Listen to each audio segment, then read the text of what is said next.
네, 안녕하세요. 젠틀한 형제들입니다. 오늘 드릴 말씀은 요즘 취업난이다, 명예퇴직을 당했다, 이런 말들 많죠. 그래서 제가 드릴 말씀은 창업에 대한 이야기입니다. 이게 경제가 안 좋을수록 창업으로 눈을 참 많이 돌리죠. 그렇다고 창업이 쉽나?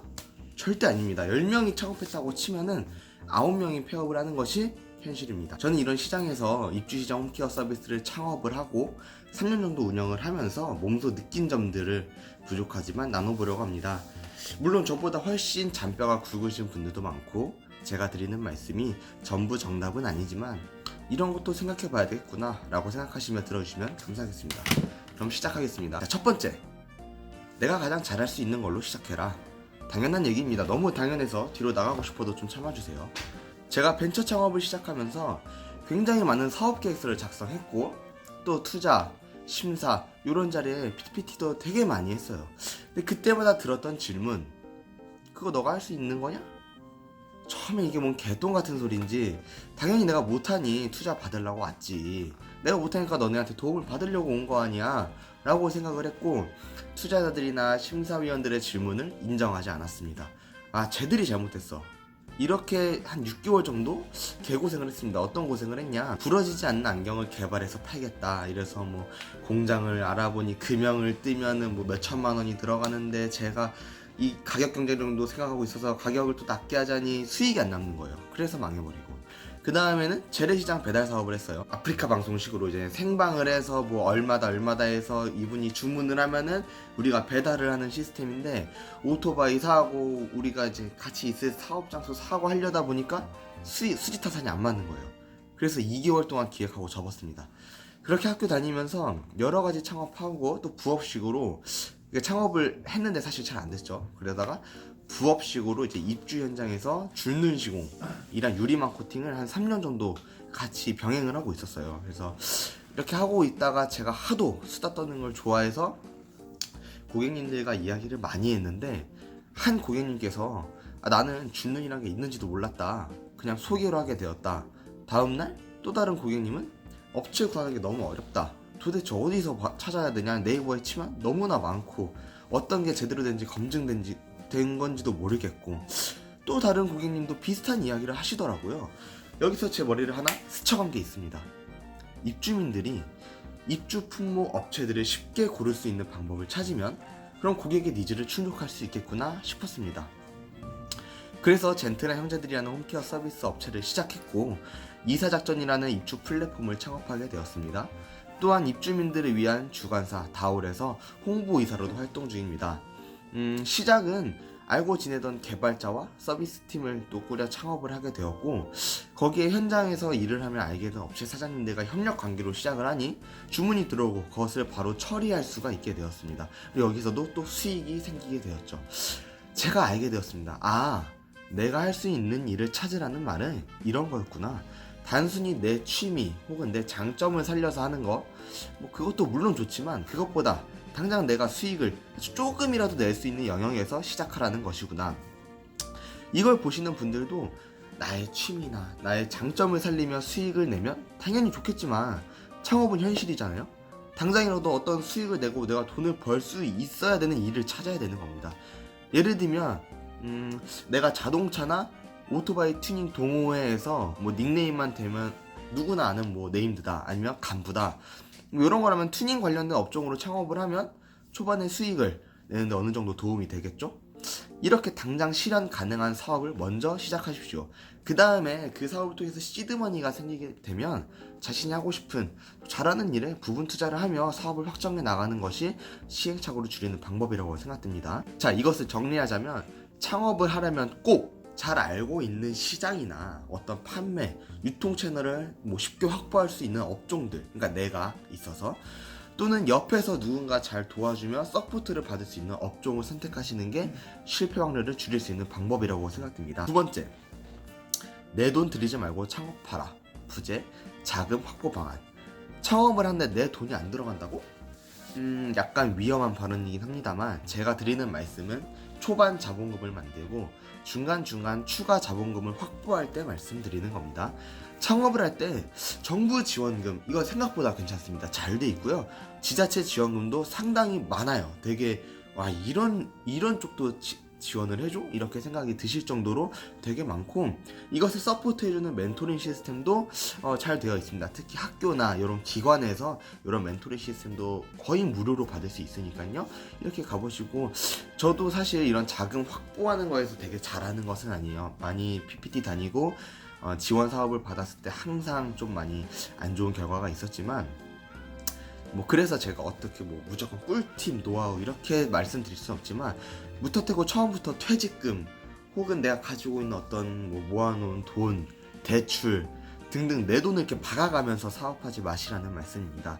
지원받을 수 있는 것이 되게 많으니까 내가 지원받을 수 있는 게 무엇인가, 어느 분야가 먼저 파악하시고 최대한의 자금을 확보하셔서 초반 사업을 진행하는 게 좋을 거라 생각됩니다.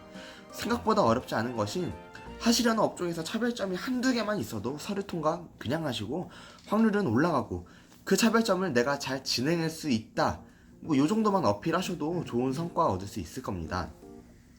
창업진흥원 같은 곳 가셔서 해당 지원 사업 알아보시고 닥치는 대로 지원하셔서 준비하세요. 실패 리스크를 줄일 수 있는 가장 큰 방법입니다.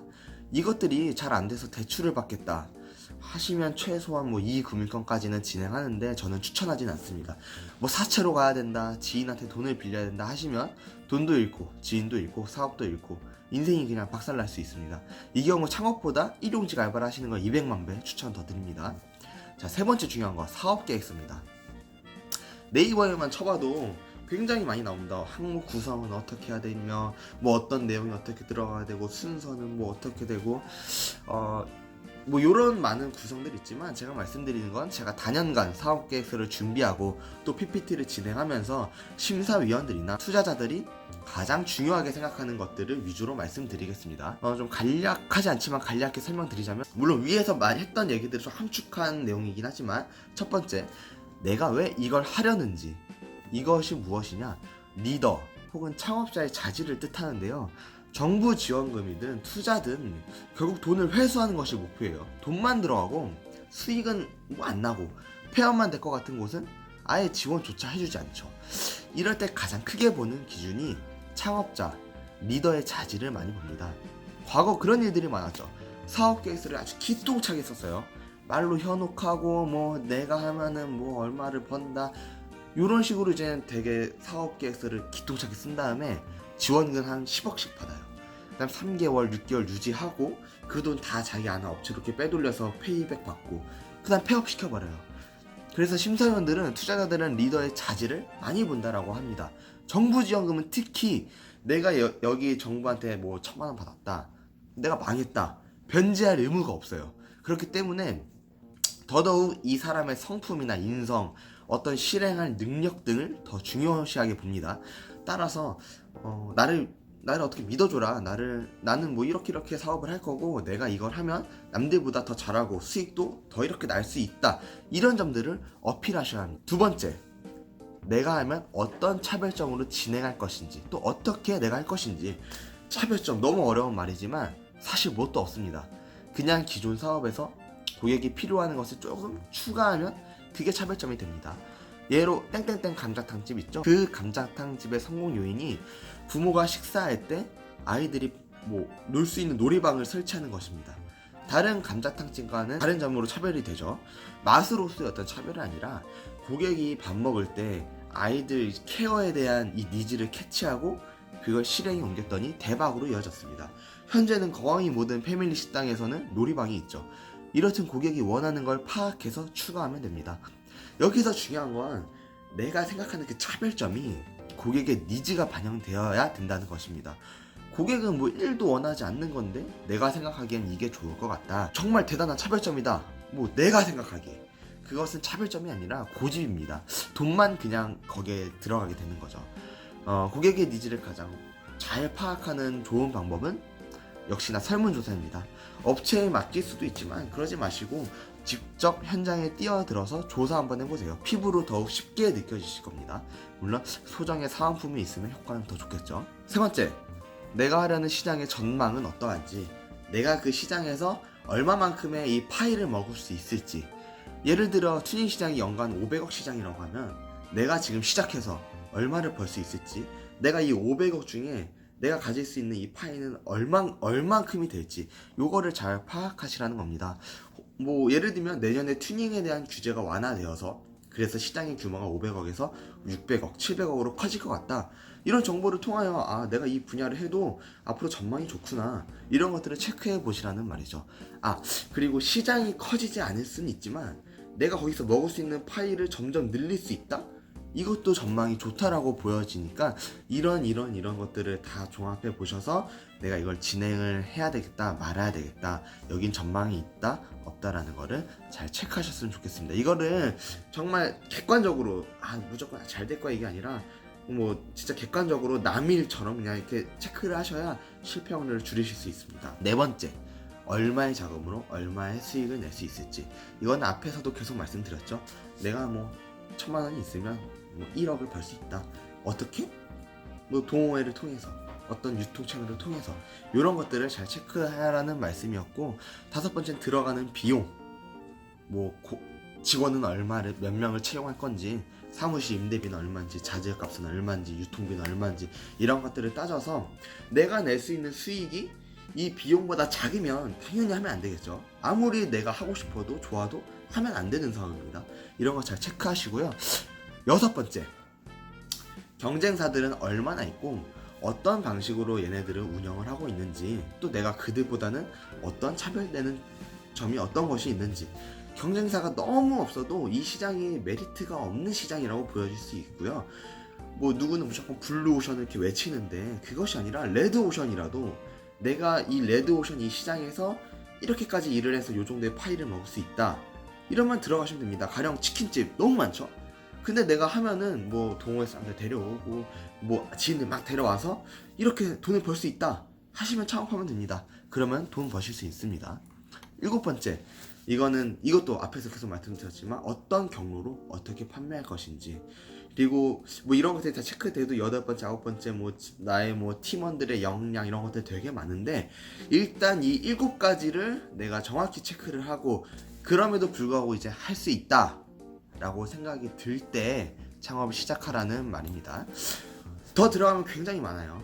그래서 일단 뭐 이 정도 체크하시고 하나라도 막히거나 내가 억지로만 이렇게 그냥 이렇게 끼워 넣는다면은 이 업종에 대해서, 내가 하려는 이 사업에 대해서 다시 생각해 보시는 걸 추천드립니다. 돌파할 수 있는 방법을 생각하셔야 된다는 말이죠.